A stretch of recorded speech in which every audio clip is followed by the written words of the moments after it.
Şərt bir məsələ var. Deyir, bir tərəzinin sol gözündə 2 eyni kitab və 500 qramlıq çəki daşı var.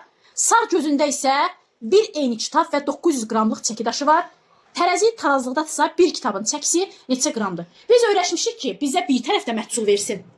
Bir tərəfi bütöv versin. Amma baxırıq ki, bu şəkildə hər iki tərəfdə məhsulumuz var. Mən şərt olaraq kitabları bizə dediyinə görə eynidir. A ilə işarə edirəm. A, üstə gəlmək A, üstə gəlmək 500 bərabərdir. A, üstə gəlmək 900. Baxın uşaqlar, A'lara kitab dedim. Orada 2 kitab var, 500 qram var, görürsünüz. Burada da bir dənə kitab var, 900 qram var. Bu riyazi ifadəylə razısınız? Bəli. İndi, mən sizə deyirəm ki, A'lar eyni ədəd deyil.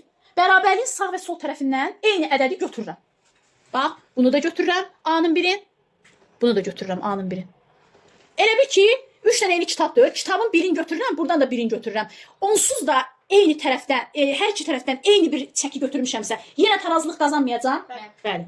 Nə oldu? A bərabərdir 500, A üstə 500 bərabərdir 900. A buradan bərabərdir 900, çıxılsın 400, 500, A bərabərdir 400. Düzdür? İndi gedirəm, tapdım ki, kitab 400'dür. A, axı bayaq kitabımız idi. Deməli, burada nə var? 400, üstə 400, çünki 2 kitab var. Burada da bir dənə 400 var. Nə baş verdi? 400 üstə 400, üstə 500. Burada da 900 üstə 400. Bu elədi 800 üstə 500 nə qədər oldu? 1300.